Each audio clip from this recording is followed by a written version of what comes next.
پیغمبر اسلام حضرت محمد مصطفیٰ صلی اللہ علیہ وآلہ وسلم ارشاد فرماتے ہیں، یا علی، آپ کی نسبت مجھ سے ایسے ہی ہے جیسے میرے سر کو میرے بدن سے نسبت ہے۔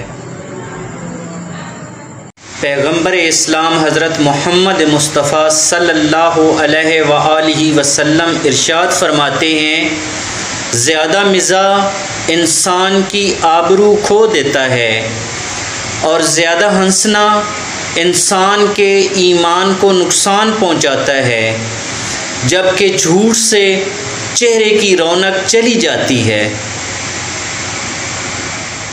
امام علی علیہ السلام فرماتے ہیں، غصہ کے کڑوے گھونٹ پی جاؤ، میں نے نتیجہ کے لحاظ سے اس سے زیادہ شیریں اور خوش مزہ گھونٹ نہیں پیے۔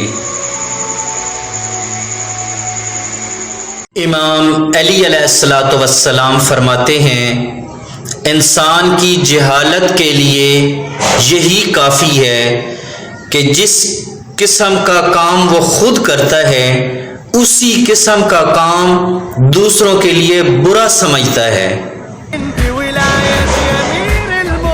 امام علی علیہ السلام فرماتے ہیں، لوگوں کے عیبوں سے اس طرح غافل ہو جاؤ جیسے سوتے ہوئے تم دنیا سے غافل ہو جاتے ہو۔